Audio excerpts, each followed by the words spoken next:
여러분, 우리 연말이나 연초가 되면 여러 가지 다짐을 하죠. 여러 가지 다짐을 합니다. 가장 많은 다짐들 중 하나가 뭐냐면 운동이에요. 내가 내년에는 혹은 올해는 기필코 운동을 하리라. 그래서 연말 연초에 보면 보통 이 지역에 있는 피트니스 센터, 헬스장에서 이벤트를 많이 하죠. 저도 올해 초에 이벤트에 걸려서 운동을 시작했습니다. 저는 좀 뭔가 작은 거 하나를 해도 좀 주의 깊게 살펴보고 하는 스타일이에요. 예를 들어서 뭔가 장난감을 조립한다라고 하면 많이 조립을 해보면 그냥 딱 보기만 해도 벌써 이 부품을 이렇게 꽂으면 되는구나 아는데, 저는 설명서를 꼭 한번 읽어봐요. 전자제품을 사도 설명서를 꼭 한번 살펴보고 그리고 작동을 합니다. 그렇게 뭔가를 준비하고 또 충분히 연구하고 이렇게 시작을 하다 보니까 올해 초에 운동을 할 때에도 운동할 때 어떤 자세를 취해야 하고 이러한 운동을 할 때에는 어떠한 근육을 써야 하고 막 이런 것들을 열심히 알아봤습니다. 그리고 나서 한 2달 정도 운동을 하고 나니까 몸이 막 변화되는 것이 느껴졌어요. 아마 올해 2월 달에 저를 보신 분들은 제법 괜찮다 하는 생각을 하셨을지도 모르겠어요. 열심히 몸에 좀 변화가 일어나는 것 같았는데, 이제 한 운동에 좀 익숙해졌을 때쯤에 이제 3월 달에 저희 셋째가 태어나면서 이걸 핑계로 운동을 드문드문 가기 시작했습니다. 놀랍게도 운동을 시작하기 그 전보다 지금의 제 풍채는 조금 더 덕스러워졌습니다. 아주 풍성해졌습니다. 외부에서 저를 찾아온 손님들이 오랜만에 저를 보면서 한우리교회 진짜 좋은 교회인가 보다, 참 좋아졌다, 이렇게 저에게 이야기를 하더라고요. 너무 성도님들 너무 잘해주시고 사역이 행복해서 갈수록 덕스러워지는 것 같다, 이렇게 얘기를 하더라고요. 제가 그렇다라고 자랑을 했습니다. 한우리교회가 제일 좋은 교회라고 자랑을 했습니다. 여러분, 하지만 안타깝게도 저는 좀 덕스러운 풍채가 아니라 좀 날렵한 몸을 가지고 싶어서 운동을 했는데, 운동을 등록을 하고 열심히 연구를 하고 막 근육을 어떻게 사용해야 되는지 확인을 하고 그리고 운동을 했는데, 결국은 운동을 드문드문 매일매일 그리고 종종 가지 못하고 드문드문 가게 되면서, 그러면서 살이 빠지기는커녕 오히려 더욱더 덕스러워졌습니다. 여러분, 덕이 필요하신 분들은 운동을 등록하고 드문드문 가시기 바랍니다. 이렇게 해왔더니 정말로 살이 잘 빠지지 않고 그리고 더 건강해지지 않더라고요. 여러분, 마찬가지입니다. 교회의 문턱을 드나들고 신앙의 지식을 배운다고 하더라도 우리가 그것을 우리의 삶에서 훈련하고 실천하고 반복해서 행하지 않으면 우리의 믿음은 성장하지 않습니다. 아무리 우리가 예배를 열심히 나오고 그리고 우리가 아무리 성경 공부를 열심히 한다고 해도 그것이 우리의 삶으로 나타나고 실천되고 반복해서 훈련되지 않으면, 그럼 우리의 믿음은 성장하지 않고 우리의 신앙은 건강해지지 않는다라는 것입니다. 데살로니가전서 전반부에서 바울은 데살로니가 성도들의 믿음을 칭찬합니다. 그리고 나서 이들의 신앙을 격려합니다. 그리고 나서 이 데살로니가 교회에 생길 수 있는 문제들에 대해서 좀 권면합니다. 그리고 나서 오늘 본문인 4장에 들어서서 바울은 이렇게 말합니다.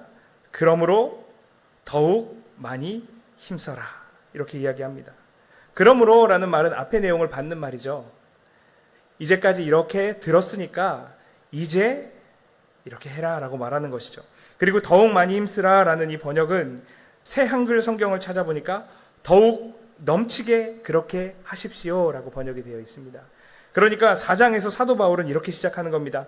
그러니까 이제 여러분들은 더욱 넘치도록 그렇게 하셔야 합니다, 이렇게 권면하고 있습니다. 그러면서 4장부터는 이제 그리스도인으로서 복음을 실천하는 삶이 어떠한 것인지 구체적으로 바울은 소개해주고 있는 것입니다. 여러분, 더욱 넘치게 그렇게 하라라는 말은 그 무언가를 쉬지 않고 힘 닿는 데까지, 그리고 힘 닿는 데를 넘어서서 하라는 뜻입니다. 그냥 힘이 닿는 데까지 하고 다 열심히 했으니까 이제 그만해가 아니라 힘 닿는 데까지 하고 그리고 그 힘 닿는 데를 더욱 넘어서서 넘치도록 하라는 말입니다. 여러분, 이것이 우리의 신앙생활에 얼마나 중요한 교훈인지 모릅니다. 여러분, 우리의 신앙생활은 어느 한계가 있어서 어디까지 가면 멈추는 것이 아닙니다. 우리의 신앙은 어디까지 가고 그 한계를 돌파해서 더욱 넘치게 그렇게 하는 것이 우리의 신앙생활임을 기억하셔야 합니다. 특별히 오늘 본문에서 바울은 이렇게 이야기합니다. 1절 말씀 보시면 그러므로 형제들아 우리가 끝으로 주 예수 안에서 너희에게 구하고 권면하노니 너희가 마땅히 어떻게 행하며 하나님을 기쁘시게 할 수 있는지를 우리에게 배웠으니 곧 너희가 행하는 바라 더욱 많이 힘쓰라. 여러분 지금 사도 바울이 무엇에 있어서 더욱 많이 힘쓰라는 겁니까? 하나님을 기쁘시게 하는 데 있어서요. 하나님을 기쁘시게 하는 모든 행동을 더욱 넘치게 그렇게 하라라고 오늘 본문에서 바울은 이야기해주고 있는 것입니다. 더 중요한 것은 이 말은 바울의 권면이기는 하지만 그의 주장이 아니라는 것입니다. 2절 말씀 보시면 우리가 주 예수로 말미암아 너희에게 무슨 명령으로 준 것을 너희가 알고 있다 이렇게 이야기하죠. 누가 주셨다고요? 예수님이 주셨다고요.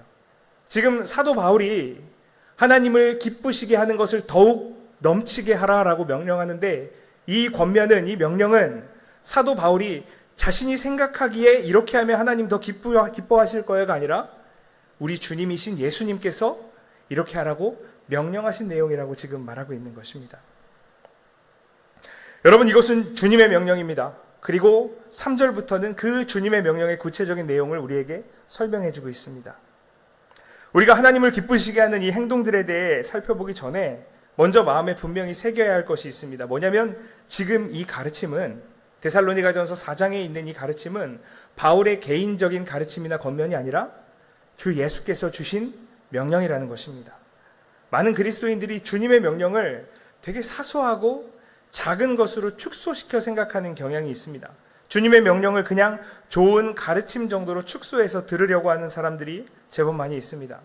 그래서 듣기 좋거나 내가 생각하기에 동의가 되거나 내가 받아들일 수 있는 정도의 내용은 받아들이고 그렇지 않은 것들은 걸러내어버리는 조금은 잘못된 습관을 가진 사람들이 그리스도인들 가운데 제법 많이 있습니다. 이런 사람들은 이렇게 얘기합니다. 성경이 기록될 때와는 시대가 많이 달라졌고 세상이 바뀌었기 때문에 이제 걸을 것들은 거르고 새로운 세상에 맞게 성경을 이해해야 된다고 말합니다. 물론 완전히 틀린 말은 아닙니다. 성경은 굉장히 오랜 시간에 걸쳐서 쓰여졌고 또 아주 오래전에 쓰여졌기 때문에 성경이 기록될 당시의 세상과 오늘날 우리의 세상은 분명히 다릅니다. 하지만 그렇게 이야기하는 사람들의 마음속에 정말 우리 주님의 말씀을 소중하게 생각하고 정말 그 소중한 말씀을 오늘 우리에게 주시는 말씀으로 온전하게 이해하기 위해서 그렇게 이야기한다면 그것은 너무도 좋은 말씀이죠. 하지만 대부분의 사람들이 주님의 말씀을 온전하게 받는데 걸려 넘어지는 부분들이 있기 때문에 좀 그것을 면해보고자 핑계를 대면서 오늘날의 우리의 시선으로 해석해야 된다라고 하는 그렇게 말하면서 주님의 말씀을 자기 마음대로 걸러내는 사람들이 있다라는 것입니다.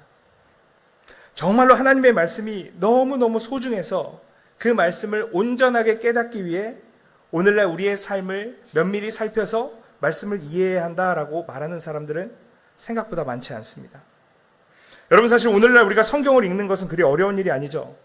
요즘에는 성경을 구입할 것도 없이 핸드폰 무료 어플을 좀 보면 우리말 성경을 읽을 수 있게 되어 있습니다. 이제 읽기만 하나요? 아니요. 그냥 틀어놓고 듣기만 해도 우리는 성경을 너무도 가깝게 너무도 쉽게 접근할 수 있습니다.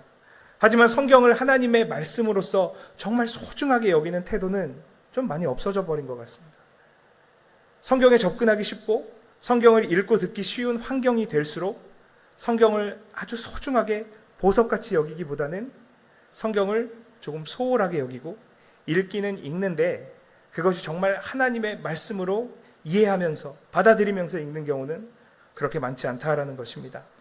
사랑하는 여러분, 말씀을 알고자 하지 않고 말씀을 배우고자 하지 않는 것은 말씀을 소중히 여기지 않는 것입니다. 그리고 말씀을 소중히 여기지 않는 사람에게 말씀은 당연히 주님의 말씀으로 들리지 않겠죠. 주님의 말씀으로 들리지 않으니까 이 말씀을 힘써 지키지 않겠죠. 더욱 넘치게 그렇게 하지 않겠죠. 그러니까 우리는 하나님이 기뻐하는 삶을 살 수가 없겠죠. 사랑하는 여러분, 우리의 삶의 아주 중요한 목적 가운데 하나는 하나님을 기쁘시게 하는 것임을 기억하시기 바랍니다. 하나님을 기쁘시게 하기 위해서 우리는 필연적으로 가장 먼저 말씀을 소중히 여겨야 함을 기억하시기 바랍니다. 여러분, 바울은 하나님을 기쁘시게 하는 이 위대하고 소중한 주님의 명령을 오늘 본문에서 크게 두 가지로 선언하고 있습니다. 하나는 거룩해지라 하는 말씀이고, 또 하나는 형제를 사랑하라 하는 말씀입니다.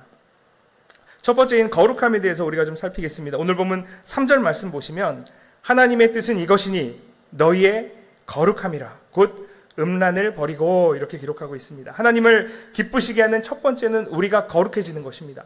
하나님은 우리를 거룩하게 하기 위해 부르셨고, 거룩하게 하는 것이 하나님의 뜻이고, 그리고 거룩한 삶을 사는 것이 하나님을 기쁘시게 하는 것이다라고 굉장히 거룩을 오늘 본문은 강조하고 있습니다.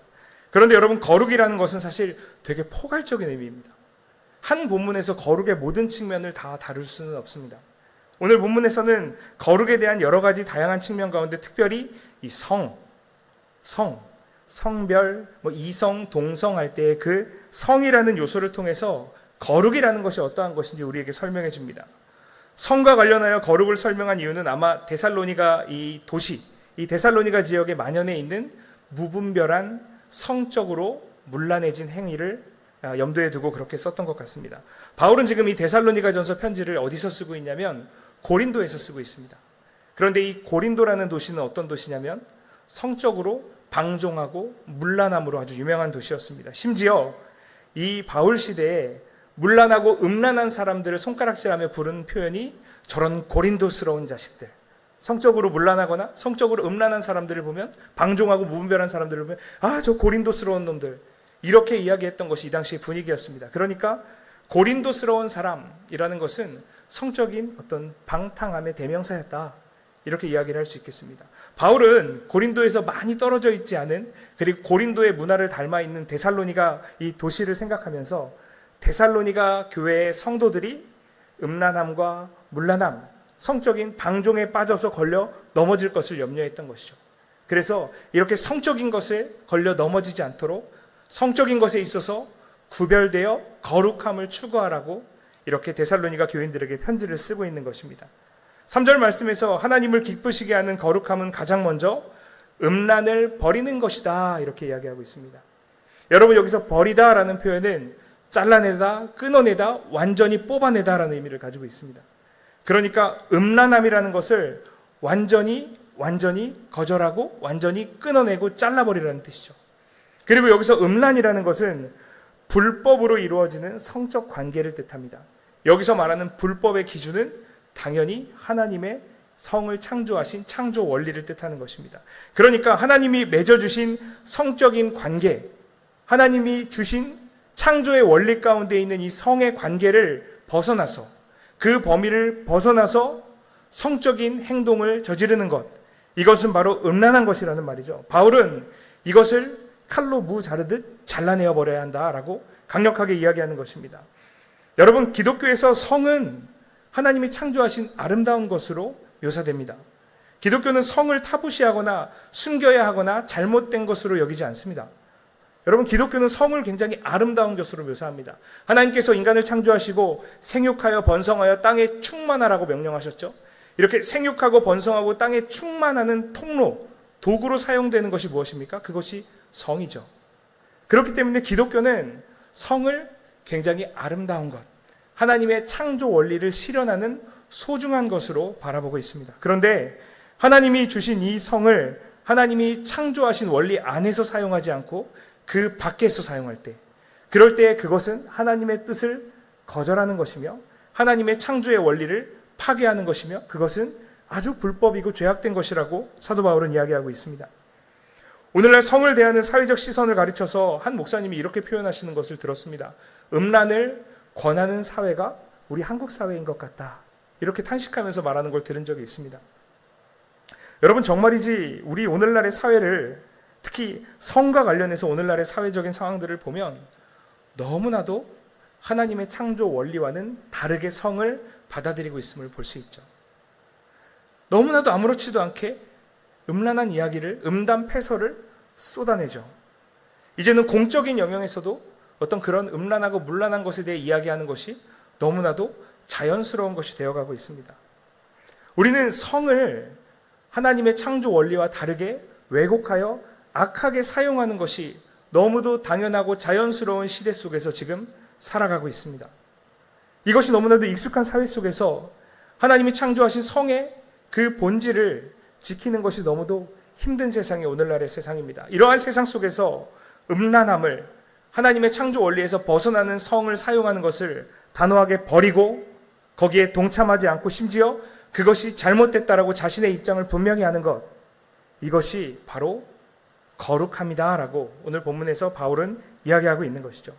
세상과 구별되어 이렇게 성을 세상이 사용하는 대로 사용하는 것이 아니라 하나님의 창조의 원리 안에서 사용하는 것이 하나님을 기쁘시게 하는 것이다 라고 사도 바울은 설명하고 있는 것입니다.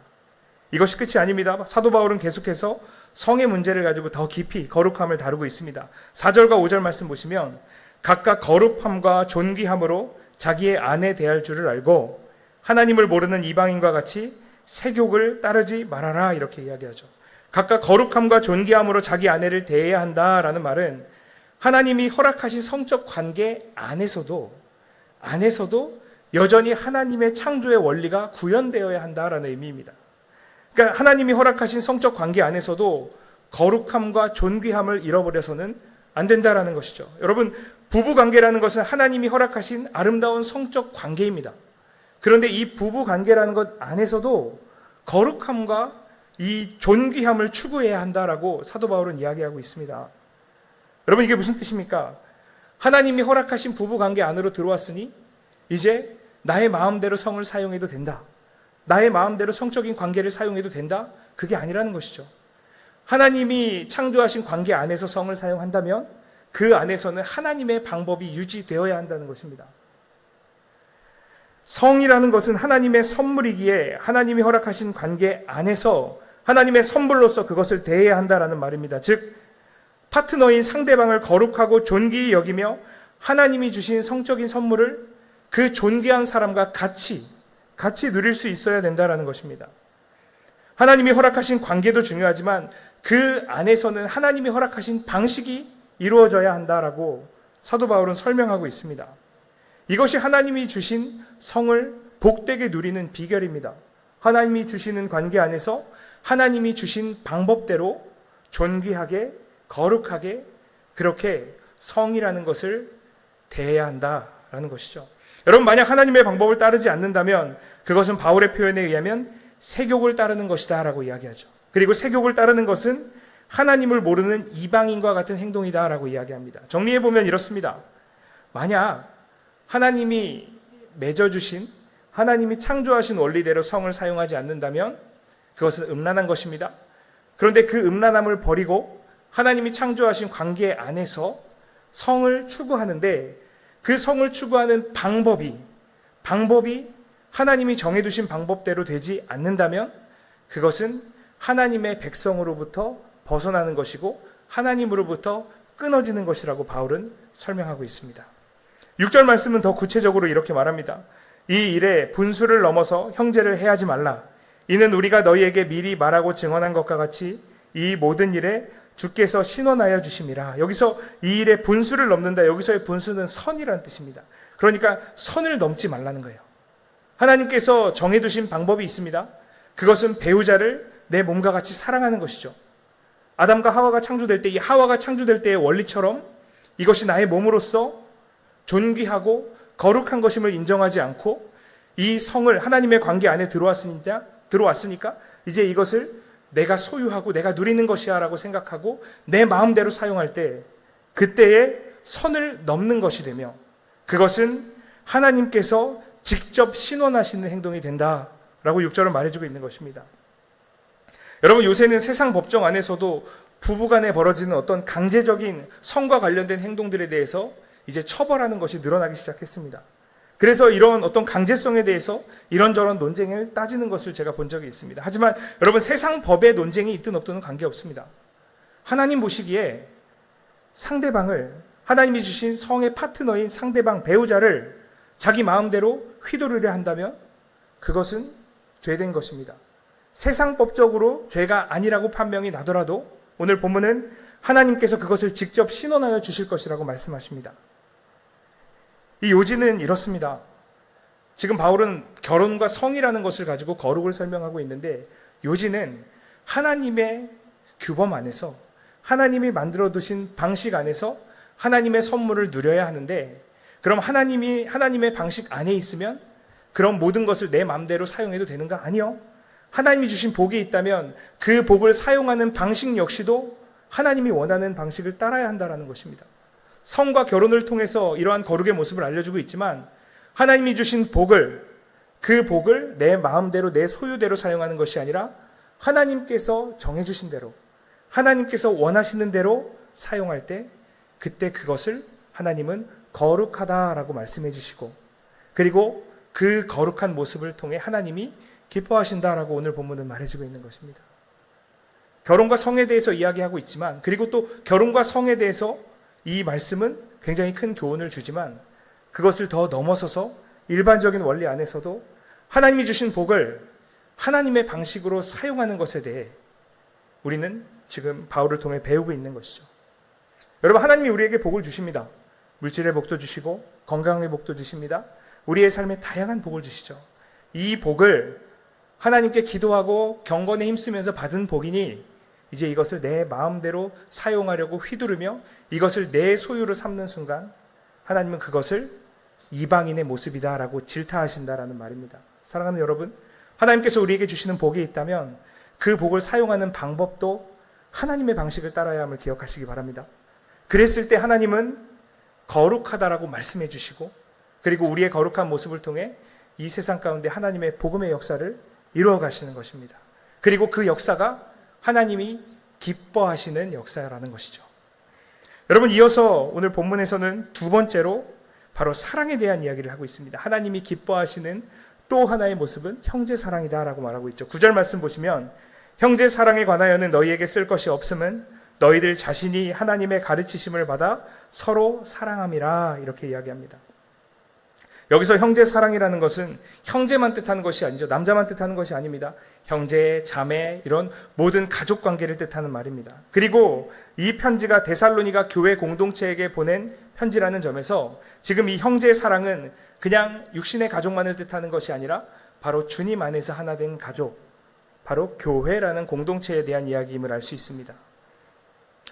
여러분, 우리는 지금 이곳에 모인 우리 한누리교회 공동체 안에 속해 있는 우리는 주님 안에서 맺어진 가족입니다. 아멘이십니까? 우리는 주님 안에서 맺어진 형제 자매입니다. 믿으십니까? 이것이 너무도 중요합니다. 여러분, 우리가 가족을 표현하는 단어 중에 피부치라는 단어가 있죠. 육신의 피가 서로 통해서 맺어져 있는 아주 끈끈한 혈연 관계라는 뜻이 피부치라는 뜻입니다. 그런 의미에서 주님 안에서 주님의 보혈의 피로 한 가족된 우리는 주님 피부치 가족이다라고 부를 수도 있을 것 같습니다. 여러분, 우리의 육신의 피로 맺어진 가족도 끈끈하고 소중한 가족인데, 주님의 피로 맺어진 우리 가족은 얼마나 귀하고 소중하고 얼마나 끈끈한 가족이겠습니까? 우리는 주님의 피로 맺어진 형제 자매입니다. 우리는 이것을 너무나도 소중히 여길 수 있어야 합니다. 교회 안에 맺어진, 주 안에서 맺어진 이 가족은 정말 소중한 관계입니다. 그리고 특히나 이 교회 공동체 안에서 주님의 피부치로서 주님의 몸된 교회 안에서 가정의 사랑을 경험하는 것은 우리의 신앙에 있어서 너무도 절대적이고 너무도 소중한 것입니다. 여러분, 이 주님 안에서 가족이 되어 주님 안에서 맺어진 가족의 사랑을 경험하는 것이 얼마나 기쁘고 소중한지 여러분 다들 알고 계실 것입니다. 우리가 힘든 일을 당했을 때 구역 가족들을 비롯한 이 교회 공동체의 돌봄, 사랑, 위로, 기도라는 것이 우리에게 얼마나 큰 위로가 됩니까? 영적 가족의 사랑은 종종 우리의 육신의 가족의 그 사랑을 넘어서는 감동과 감격을 우리에게 선사해 줍니다.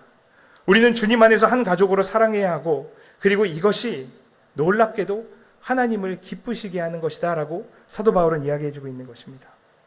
여러분, 이 주님의 몸된 교회 안에서 이 가족의 사랑을 경험하는 것, 이것은 우리의 신앙에 있어서, 우리의 신앙의 그 기쁨과 감동에 있어서 엄청나게 중요한 비중을 사용하는 것입니다. 교회에 나오고 출석하는데 주님의 몸된 가족의 사랑을 느끼지 못한다. 얼마나 불행하고 얼마나 가슴 아픈 일입니까? 사랑하는 여러분, 우리가 정말로 주님의 몸된 가족이라면, 특별히 주님의 몸된 가족임을 생생하게 경험하고 있는 우리들이라면, 우리 주변에 있는 우리의 신앙의 동역자들에게 그 주님의 몸된 교회의 가족으로서의 사랑을 느낄 수 있게 해줘야 합니다.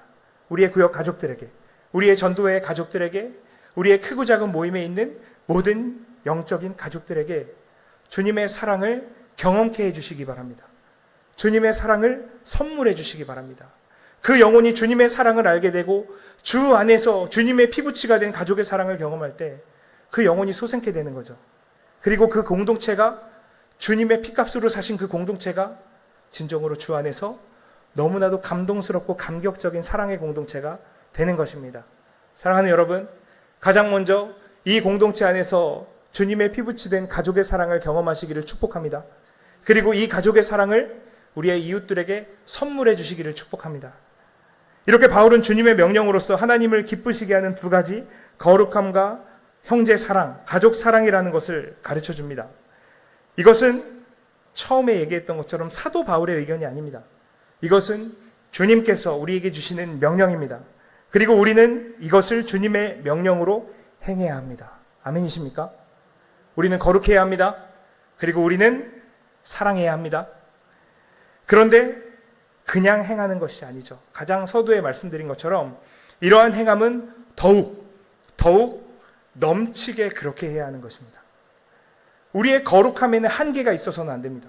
우리의 사랑에는 한계가 있어서는 안 됩니다. 우리의 거룩함과 사랑이 한계에 부딪혔을 때 그것을 뛰어넘어 더욱 넘쳐나는 거룩함과 사랑을 추구하며 달려가며 전진해야 하는 것이 우리 그리스도인의 삶의 모습이어야 한다고 우리 주님은 명령하고 계시는 것입니다. 우리는 거룩해야 하는데 그냥 한 번, 두 번 거룩하는 것이 아니라 평생 동안 더욱 넘치게 거룩해야 합니다. 우리는 사랑해야 하는데 그냥 한두 번 사랑하고 내 힘 닿는 데까지 사랑하는 것이 아니라 더욱 넘치게 사랑해야 합니다. 한두 번 하는 건 어렵지 않죠. 하지만 우리는 평생을 주님의 명령 따라 더욱 넘치게 거룩하고 더욱 넘치게 사랑해야 합니다. 어제보다 오늘 거룩해야 하고 오늘보다 내일 더 거룩해야 합니다. 어제보다 오늘 더 사랑해야 하고 오늘보다 내일 더 사랑해야 합니다. 우리 앞뒤 좌우에 있는 분들과 함께 이렇게 고백했으면 좋겠습니다. 어제보다 오늘 더욱 거룩합시다. 이렇게 한번 고백해 볼까요? 어제보다 오늘 더욱 거룩합시다. 그리고 또 이렇게 고백해 볼까요? 어제보다 오늘 더욱 사랑합니다. 아멘이십니까? 여러분, 어제보다 오늘, 또 오늘보다 내일 더욱 넘치게 거룩하고 사랑하는 삶을 통해 진정으로 우리 교회가, 우리 공동체가, 우리의 삶이, 우리의 가정이 하나님의 기쁨 되는 공동체 될 줄 믿습니다. 또 하나님 주시는 참 기쁨을 누리게 될 줄 믿습니다. 이 모든 것의 기초는 다시 처음으로 돌아가면 하나님의 말씀을 소중히 여기는 데서부터 시작되는 것입니다. 사랑하는 여러분, 하나님의 말씀을 소중히 여기시기 바랍니다. 하나님의 말씀대로 더욱 거룩하시고 하나님의 말씀대로 더욱 사랑하시기 바랍니다. 말씀을 소중히 여기는 우리 교회, 거룩하고 사랑하는 우리 교회, 우리 가정이 될 때 정말로 주님 주시는 기쁨으로 충만한 공동체가 될 줄 믿습니다. 그러한 공동체가 되었을 때 우리를 통하여서 세상이 예수님을 알고 세상이 예수님께로 돌아오는, 열방이 예수께로 나아오는 위대한 복음의 역사가 일어날 줄 믿습니다. 그렇게 우리 하나님의 말씀을 소중히 여기는 것부터 시작하여 주님을 기쁘시게 하는 삶을 경주하는 저와 여러분, 그리고 우리 한누리교회 되기를 주님의 이름으로 축복합니다.